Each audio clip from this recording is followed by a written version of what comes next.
Hello बच्चों, let's read the given question. The question says a student has drawn the following courses of rays through a glass prism. Figure shown which one represents the position of minimum deviation. Option A given है हमें, B given है, C and D. So इसमें चार basically prism के diagrams हमें given है. So यहाँ पे we need to understand important thing about the minimum deviation concept. So minimum deviation concept के बारे में हम क्या कह सकते हैं? According to the graph that has been plotted between angle of deviation and angle of incidence, ठीक है. So यहाँ minimum deviation and angle of incidence. So यहाँ पे जो graph आया है it is somewhat like this. ठीक. So यहाँ पे there is a point जहाँ पे minimum deviation this point जहाँ पे we can say del is del minimum. So del minimum पे we can clearly see जो angle of incidence है that is equals to angle of emergent. ठीक.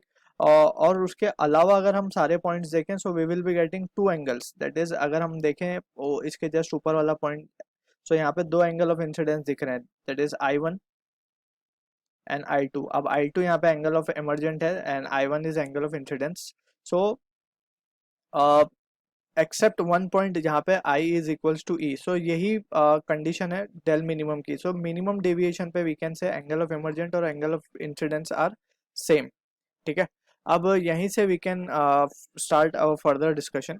Also हमें एक चीज़ याद रखनी है कि जब भी लाइट रे मूव करे रेरर से डेंसर की तरफ, we can write it rarer to denser, so it will bend towards the normal. So it will bend towards the normal. ठीक है. और जब भी it moves from denser to rarer, so it bends away from normal. So these are the some important point we need to remember. Also यहाँ पे since I और E same है, so also हमें एक चीज़ याद रखनी होगी, angle of refraction from both the surfaces will also be the same. So ये कुछ इंपॉर्टेंट चीज़ें थी that we need to keep in mind. So अब हम रिजल्ट की तरफ चलते हैं. अगर हम फर्स्ट रे डायग्राम को चेक करें प्रिज्म के, so it is been given that this is the prism. अगर हम इसमें नॉर्मल ड्रॉ करें प्रिज्म पे, सो एक नॉर्मल ये हो गया और दूसरा नॉर्मल ये हो गया. एज डिस्कस ये लाइट रे जब इंसिडेंट होगी this is an angle of incidence. ठीक है. अब इसे कहाँ बैंड होना है? Towards the normal. तो ये टुवर्ड्स द नॉर्मल बैंड हो गई. अब इसे कहाँ बैंड होना चाहिए? Away from the normal. So this will be the case. ठीक है ना. सो this will be the case. लेकिन यहाँ पे इट इज मूविंग, अगर हम यहाँ पे ड्रॉ करें normal perpendicular, so it is moving towards the normal. So this can not be the answer. ठीक.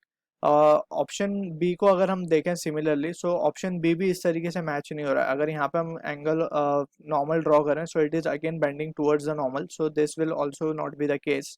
सो एज पर आवर केस यहाँ पे हम देख सकते हैं आई और दिस विल बी ई. ठीक है.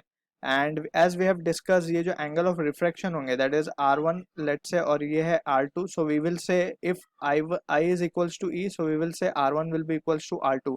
क्योंकि सेम स्नेल्स लॉ अगर हम सरफेस 1 पे लगाएं तो same that will be for surface 2 also. तो इसी के बेसिस पे वी कैन से R1 will be equals to R2. और अगर ऐसा होगा so ray will be parallel inside the prism we can say. So ये बेस से पैरेलल है. सो फ्रॉम दिस डायग्राम जो हमने एक्चुअल में it is the correct diagram. So we can say this is mapping with option D. So हमारा option D जो होगा it is the right answer to the question and option C can be discarded. So I hope you understood the solution. All the best.